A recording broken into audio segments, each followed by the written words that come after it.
In the moment of the earthquake, as the city plunged into chaos, my husband made the decision to leave me and travel to another town for his secret passion. Gasping for air under the debris, nearly losing consciousness, I still found the strength to write him. Ethan, there was a strong tremor, I'm trapped under the rubble. It's dark around me, I can't breathe, I'm scared. After I was rescued, I sent him 2 final messages before leaving my phone beneath the wreckage. Ethan, I can't go on anymore. It's for the best that you left. Otherwise our unborn child and I would have perished here. At least you're safe. I did this so you would believe I had died. I want you to feel the weight of your actions, day and night, for abandoning me and our child. I want you to regret your choices. When the time is right, I will appear before you and ask for a divorce. 2 years into our marriage, my husband's secret love from abroad returned. That day, we both went to pick her up. I saw the woman who had captured his heart. She had long dark hair, was dressed in a delicate white dress, and had a fragile figure with tearful eyes. As soon as she saw him, she ran into his arms like a bird returning to its nest. Ethan froze, initially startled by her embrace, but then returned the gesture with a soft pat on her head, saying, "It's all right, you're safe now." I stood beside them, feeling like an unwanted bystander. Hesitant, I took Ethan's hand and forced a smile. "It's okay, you've met now. Let's go home." Only then did she notice me. She quickly stepped back from Ethan, greeting me with a smile, though her face showed surprise and awkwardness. "Ethan, are you married?" she whispered. Ethan softly replied. The car ride home was tense, but it seemed I was the only one who truly felt uncomfortable. Meline, the so-called secret love, turned out to be Ethan's adopted sister. I had known he had feelings for someone, but it wasn't until after we married that I learned who she really was. Ethan's family background was complex. His parents had died in a car accident when he was 19, and afterward, my father, who had been close friends with Ethan's father, took him in. That was when Meline entered the picture. Ethan had always been distant, introverted, and aloof, likely due to his troubled childhood. Meline, on the other hand, came from a loving, stable family. Her warmth and positivity seemed to fill the emptiness in Ethan's heart. Ethan never spoke of his relationship with her, but I put the pieces together. The moment I saw Meline exploring our home, I understood. That evening, as I was preparing dinner, Ethan returned with Jerusalem artichokes, saying they were Meline's favorite for a soup. I was surprised he remembered her favorite dish, especially considering she had been abroad for 6 years. Yet sometimes he forgot mine. I couldn't help but ask him, "Did you forget that I'm allergic to Jerusalem artichokes? Just touching them causes a rash." He stared at me, clearly caught off guard, and quickly apologized. "I'm sorry, I didn't know. Why don't you step outside for a bit? I'll cook tonight." The memory of eating Jerusalem artichokes with Ethan came rushing back. It was 3 years ago, just after I had finally won his affection. I had been so happy that day, I didn't care when he ordered a dish with Jerusalem artichokes, not realizing it would trigger my allergy. That day, it was also Ethan who rushed me to the hospital. But that was a long time ago, and perhaps that's why he didn't remember. Meline sat in the living room, and I didn't want to stir any tension, so I kept quiet. Throughout dinner, Ethan kept offering me food, perhaps feeling guilty about the kitchen incident. "The shrimp is really good today," he said. I ate slowly, but when I looked up, I saw Meline also offering me shrimp. Her gesture was so natural, as if it was second nature for her to be in control here. "You should eat more shrimp. My brother makes the best shrimp," she said, smiling. It was as if I was the guest in my own home. Ethan had suggested Meline stay with us 3 days before. He said she had gone through a lot while living abroad, including a betrayal by her boyfriend and struggles with depression. His voice had been full of sympathy when he spoke about her. It hurt me to see him like that. He mentioned she didn't want to return home, so I agreed to let her stay without thinking twice. I didn't realize then that the sister Ethan had spoken of was the very woman he had been secretly in love with. It wasn't until I saw her at the airport that I recognized her. She was the one in a photo on Ethan's bookshelf, from a book called Mia's Letters. I had seen that photo before. Ethan had placed it there himself. The words written beside it stuck with me. "If someone asks what my sorrow is, I dare not say it's you." She had always been his enduring secret love. As night settled in, I lay in bed unable to sleep, my thoughts consumed by Ethan and Meline. Suddenly, I felt his presence behind me. His breath brushed against my neck. "Can't sleep," he whispered. I nodded silently. Out of nowhere, there was a loud crash from the living room. I rushed out to find Meline standing amidst shattered porcelain pieces. Her body shook as she stood there, her eyes full of distress. The fragments were from a ceramic doll that Ethan and I had made together at a pottery shop. I had molded his figure, and he had crafted mine. It was a representation of our bond, and I had even secretly engraved a message on the base. Ethan and forever together. But now it lay in ruins. Ethan's gaze shifted to Meline. Despite her tears, there was something undeniably beautiful about her. Her eyes, glistening like raindrops on blossoms, made it hard to be upset. "It's just a doll, don't cry," he reassured her, gently guiding her to sit down. "Were you hurt? Did you hurt your leg?" He focused entirely on comforting her, leaving me to clean up the mess alone, feeling more like a maid than a partner. Meline continued to sob on the couch, her hands shaking. "I didn't mean to," she whimpered. "I just couldn't sleep, so I wandered around. I saw the doll and thought it was cute. I didn't realize I was shaking. I'm so sorry." Her words, though full of sorrow, stirred something inside me, and I quietly stepped out to the balcony. I lit a cigarette, taking in the cool night air. Meline had always called me sister, reminding me of the time when Ethan had been busy cooking, and I was left to keep her company. It was during those moments I had started to feel the tension between us. Out of nowhere, Meline turned to me, probing into my relationship with Ethan. I corrected her. "Ethan, your brother, is my husband. You should call me your sister-in-law." She didn't respond but casually picked up a cat-shaped mortar from the sofa. "Look at this, sister," she said, her eyes wide with curiosity. "I gave this to Ethan before going abroad. I never thought it would still be here." I felt a knot form in my stomach. I fiddled with the cigarette in my hand but didn't light it. Ethan had always disliked women who smoked. His ideal image of a woman was someone like Meline, delicate, with black hair and a frail ethereal presence. I stood there, feeling the tension build between us. After a while, Ethan appeared on the balcony, taking the cigarette from my hand. "Don't smoke. It's bad for you," he said softly. I hadn't even planned to smoke, especially since I was pregnant, a fact I hadn't shared with him yet. His concern, though, didn't feel comforting. "Where's your sister?" I asked, my voice laced with a hint of irritation. He pointed toward her room. "Aren't you staying with her?" I asked, my tone unexpectedly blunt. "How much longer is she going to stay here?" My words were uncharacteristically sharp. Ethan looked taken aback, then sighed, his face conflicted. The situation earlier was not intentional. "Meline has been struggling with depression. Can you try to understand her?" he said quietly. "I know this is difficult for you, but her parents and she have done a lot for me, which is why I brought her here. Everything that happened in the past is over. Right now, I only see her as my sister. And I have you, don't I? Please trust me." As I looked at him, memories of our past flooded my mind. Ethan and I had known each other since high school. He was quiet, reserved, and not many people took the time to get to know him. I still remembered the first time I saw him, sitting in the back of the classroom, leaning against the wall in the darkest corner of the room. It was as though the light couldn't reach him. But something about him drew me in. I recalled the day I learned Ethan was transferring into my class during our senior year. It was unusual, especially during such a crucial time. But he insisted. And even then, I never met his parents. I had never seen mine either. They had divorced when I was young, and after a bitter legal battle, I was left to live with my father, who had remarried shortly after the divorce. I had no real place in that new family. I suspected Ethan's family situation wasn't that different from mine, perhaps even worse. Though my father didn't show much care for me, at least he provided. Ethan, even as a senior, had to often do odd jobs at a bubble tea shop outside of school to support himself. I felt so sorry for him, given that Ethan has always been a gentle soul. My faith in him was deeply ingrained despite his tendency to idolize things before him. There was this one time when I had a heated argument with my father. In distress, I sneaked out to the garden behind the library and cried alone. Ethan, passing by, noticed me but said nothing. Instead, he quietly placed a packet of tissues next to me. I vividly remember it. It was an evening bathed in the soft yellow sunlight, making his hair shimmer beautifully.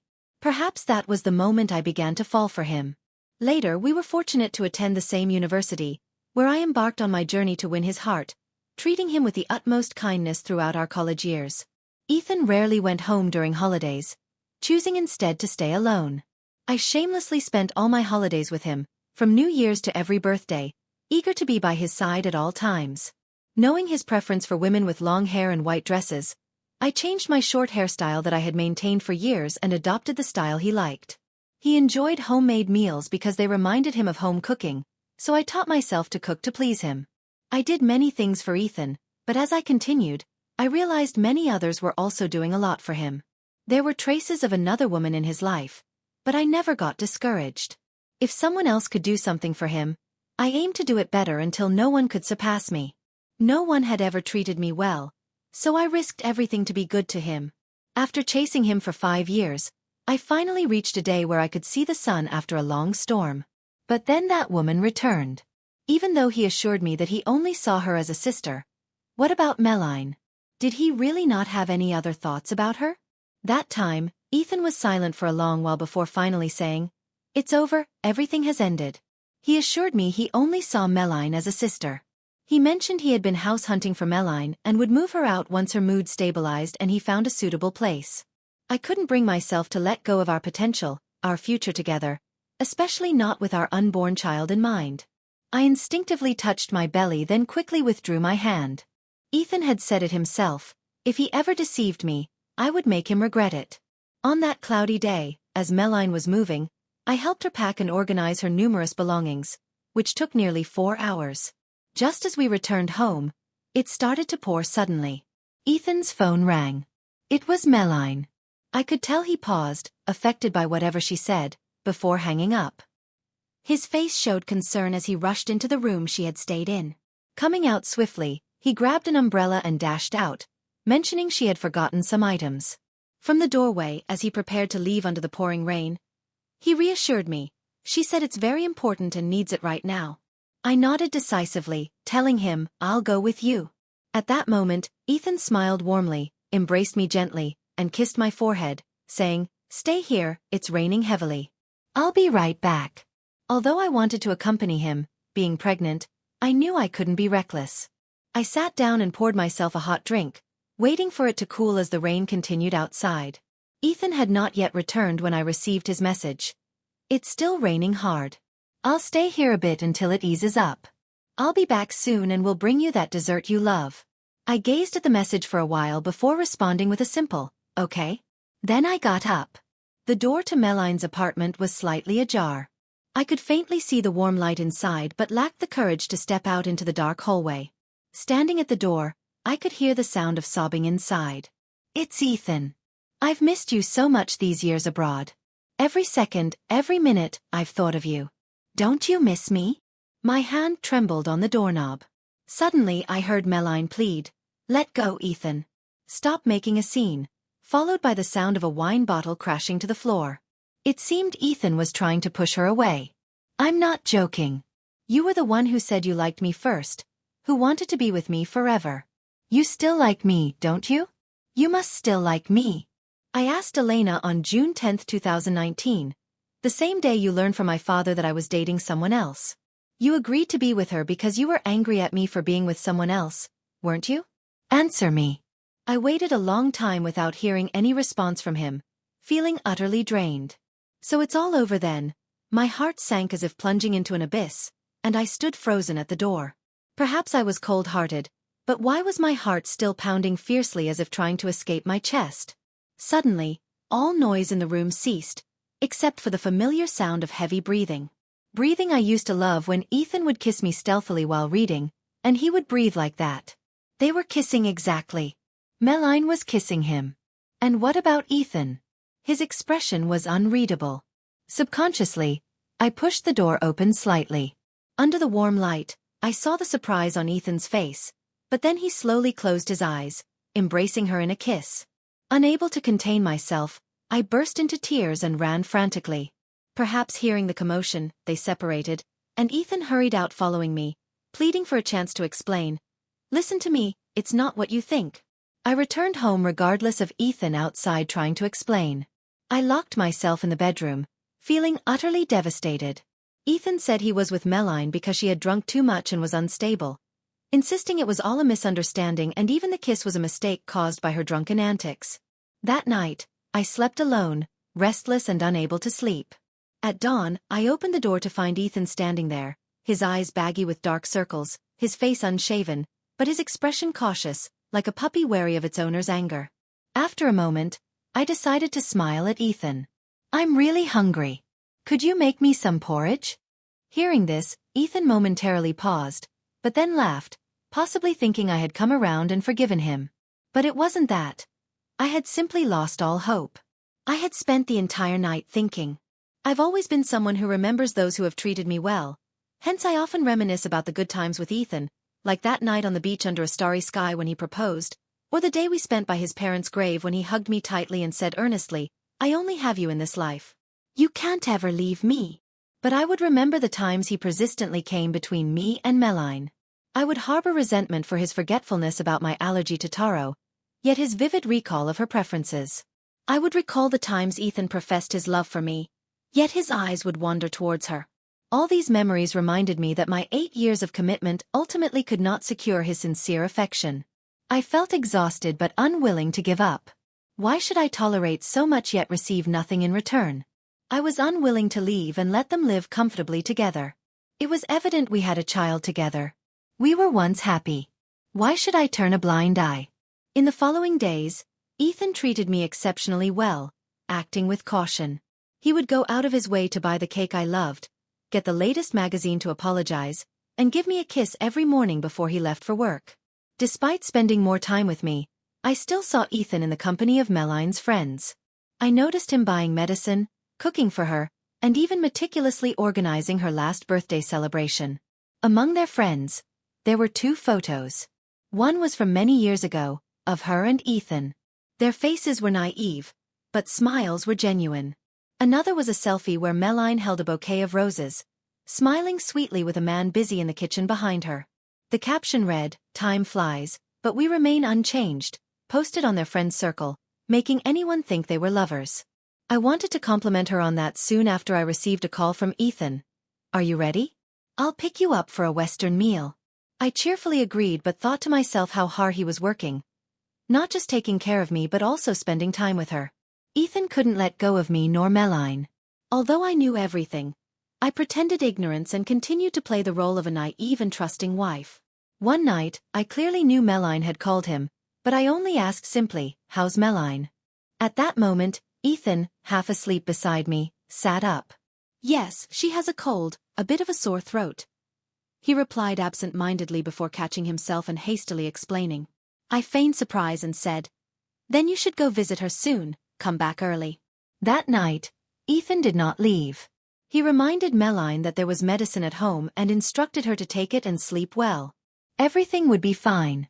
Turning back to me with a look of disbelief mixed with hesitation, he finally managed to ask why. Pretending ignorance, I responded. "Letting you go out in the middle of the night to bring medicine to another woman? Oh, I see. Ethan also knows that's wrong." I smiled faintly. "Isn't she your sister?" "What's wrong with that, Ethan? I've thought this through. You should trust me. We all need to move forward, right? Let's let the past rest." That night, Ethan and I talked a lot.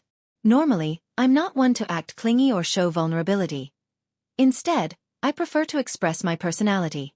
But that night, I forced Meline to learn to show vulnerability in front of him, exaggerating my pain and pretending to be understanding.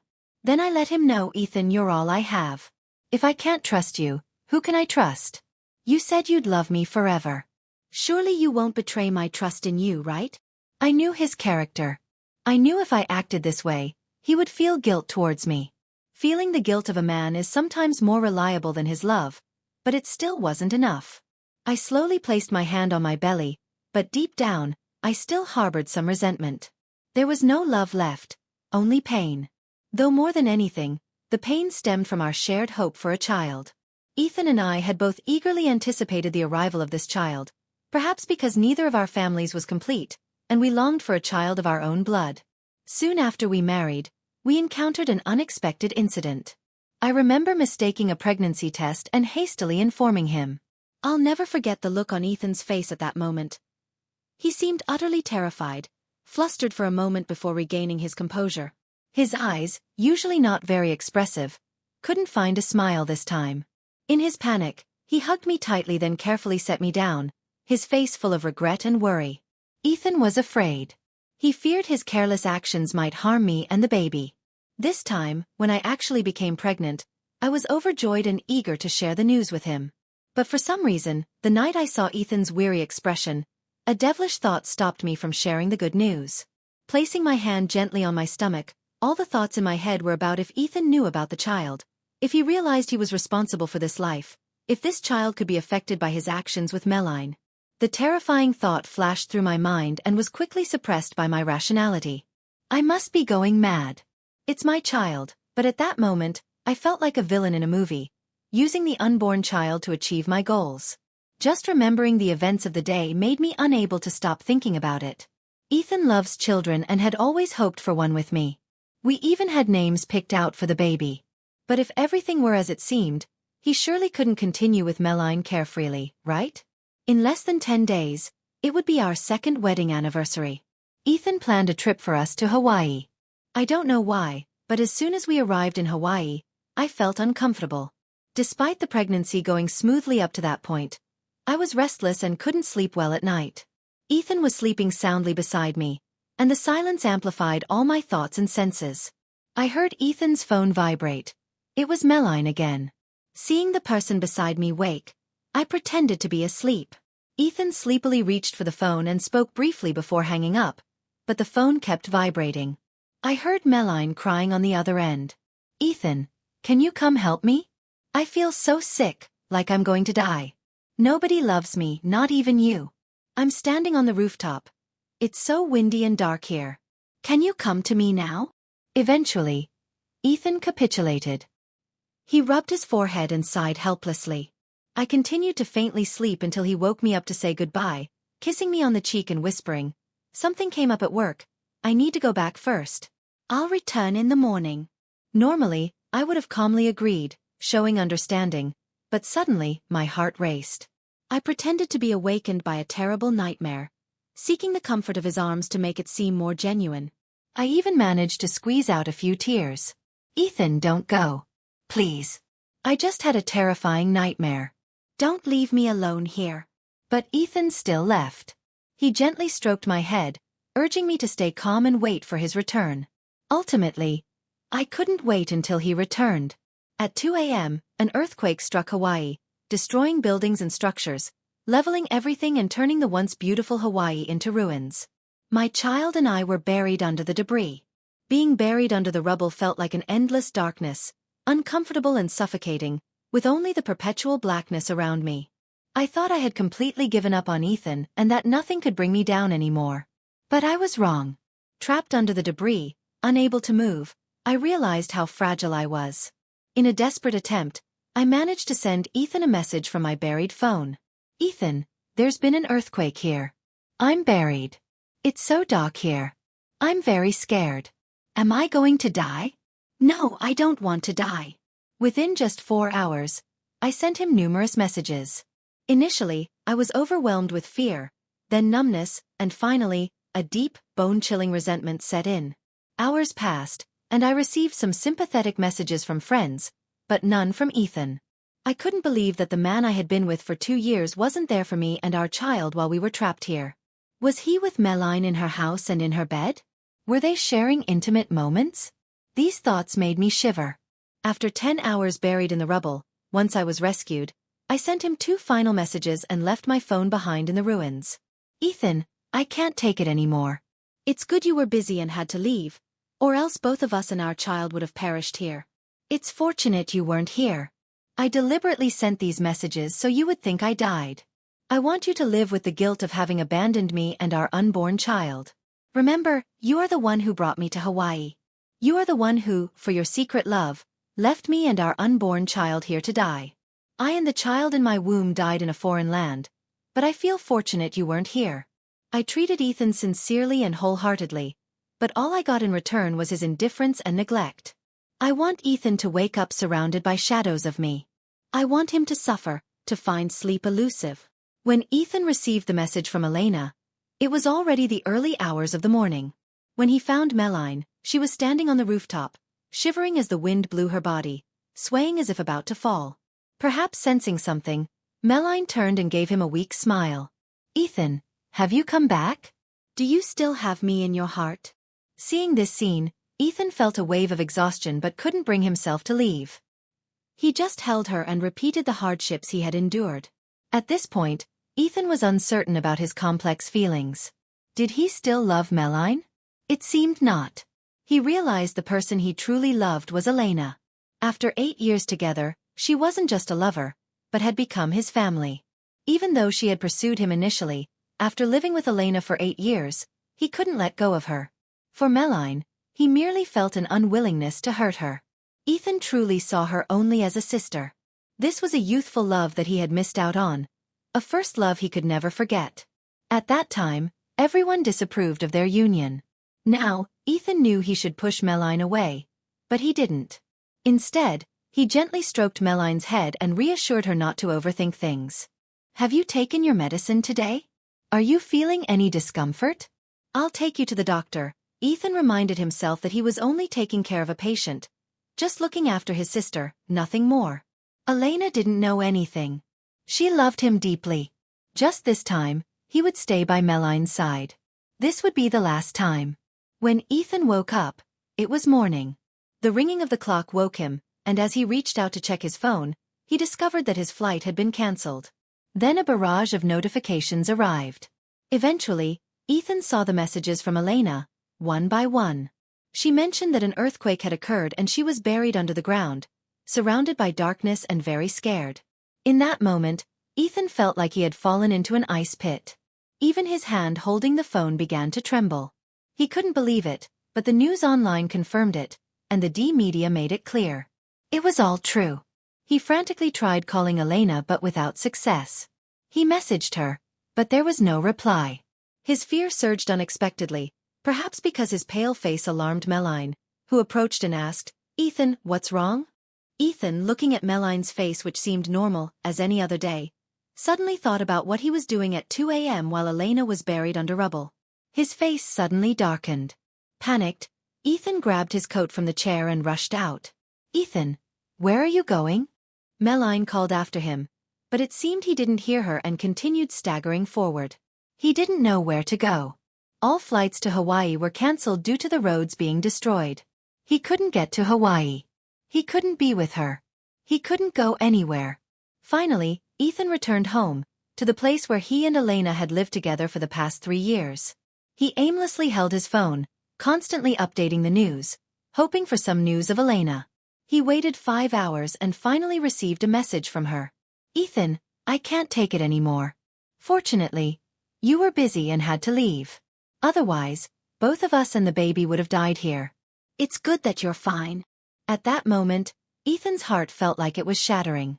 Ethan and Elena had a child together. Ethan remembered 2 days ago, seeing Elena with a bag full of children's clothes and toys. He had been puzzled and asked, "What are you doing with those things?"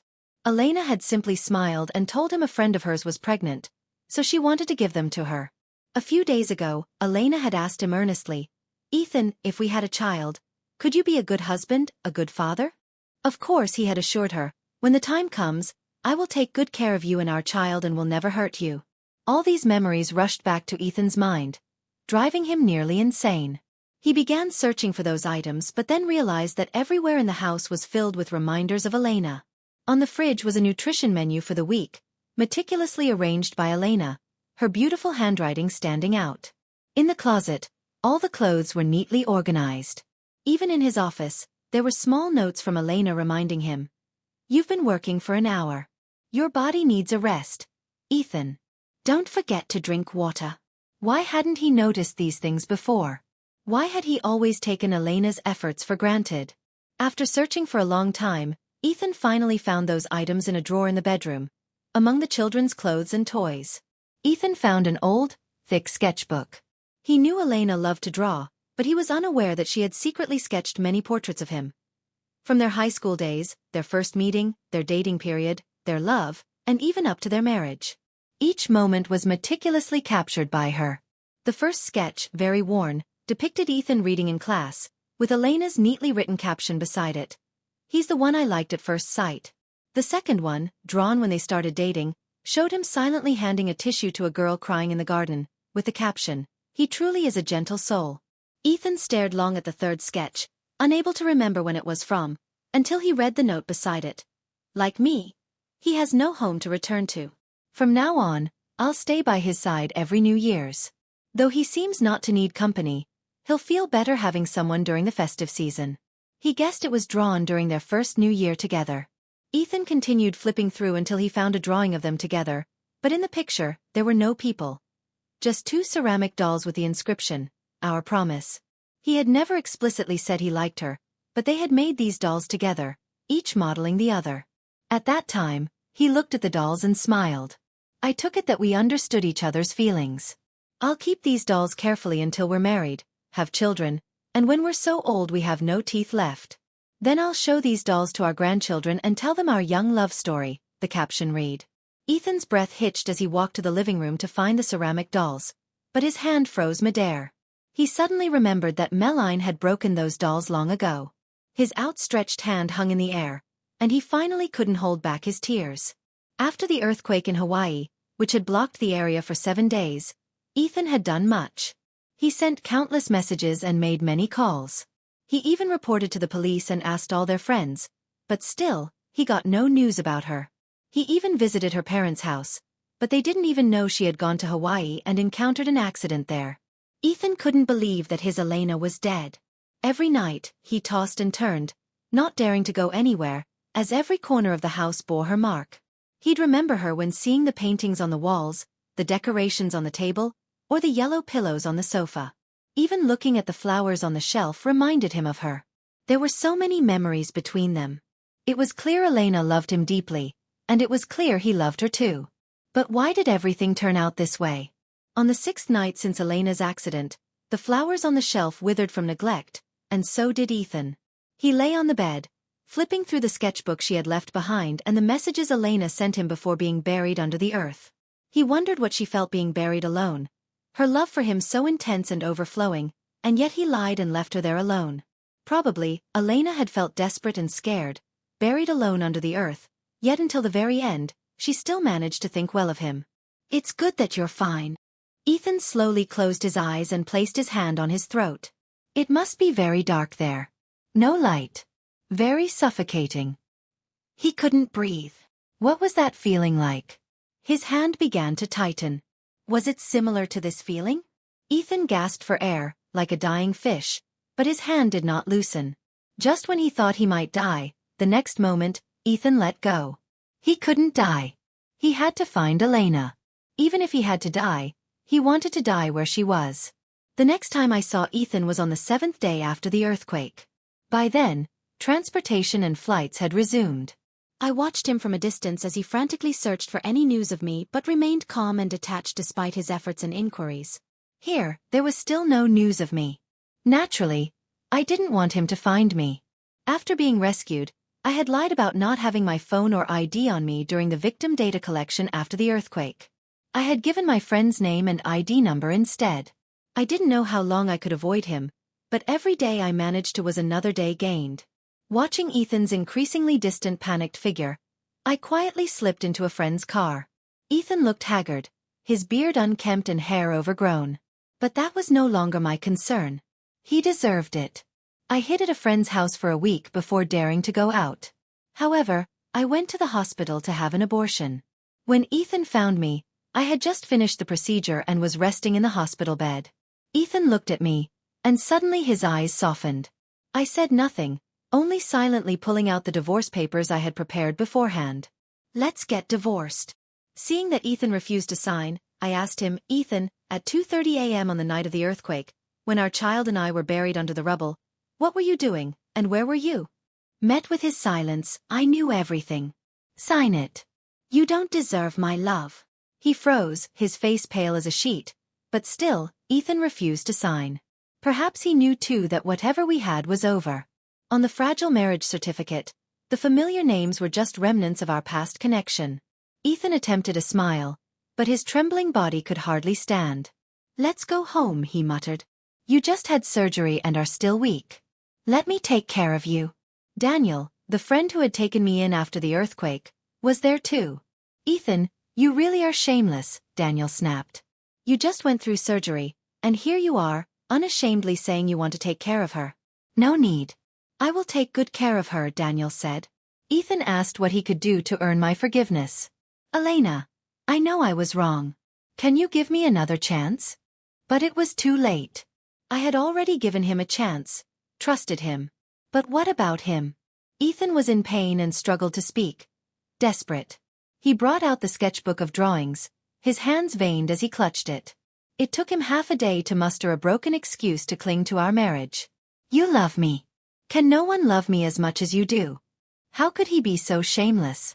I watched Ethan, my resentment finally fading. I smiled slightly, took the sketchbook, and tore it to pieces before his astonished eyes. Yes, Ethan, I did love you, but that was in the past. Every word, every line in the sketchbook held my sincere feelings. And someone like you does not deserve them. After that day at the hospital, Ethan began visiting me daily. Each time he went to Daniel's house, he brought food that he had prepared, but Daniel would throw it all away in front of him and ask him to leave. After a week of constant disruption, Daniel finally called the police to have Ethan removed. From then on, Ethan waited for me at the community gate every day, ignoring his work and the bright moon. He continued for 2 weeks, but I never met him. The next time I saw Ethan was on my birthday, a month after the earthquake. He brought a cake and waited at the gate, calling for me to come down and meet him. He said he would wait until I showed up. I didn't respond. I just hung up the phone and never went downstairs to see him. That night, it rained heavily. The next morning, I got a call from Meline telling me Ethan was seriously ill and had been hospitalized. I didn't say anything and ended the call. At the hospital, Ethan's eyes brightened when he saw me. I looked at him and then at Meline, who looked exhausted and sickly beside him. I slapped her. She screamed as she lunged at me, but I quickly stepped aside, causing her to fall. I slapped her again and splashed some water from the table onto her face. Calmly, I asked, "Why shouldn't I hit a mistress? You're lucky I'm too tired to bother with trash like you. Otherwise, I would have exposed your true face by now." I sneered at her. "Weren't you so depressed you couldn't stay away from your brother, Ethan? Why haven't you died yet? Or was your illness a lie?" Meline turned pale from my words. Meanwhile, Ethan remained silent and seemed oblivious to what had just happened. He didn't speak until I turned to leave. Suddenly, he grabbed my hand, looking at me with pleading eyes. "Elena," he said softly. I pulled my hand away and frowned.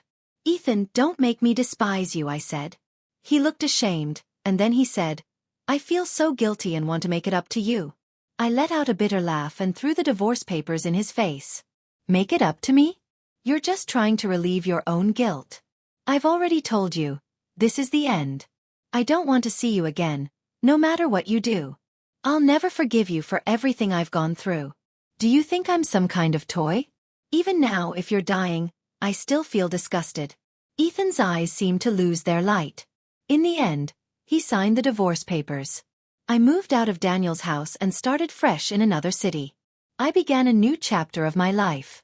It's been years since I last saw Ethan, but every year I still receive parcels with luxury skincare and cosmetics. I've let them all go though. Once, I received a pair of ceramic dolls similar to the ones Meline had broken. I smashed them and sent them back.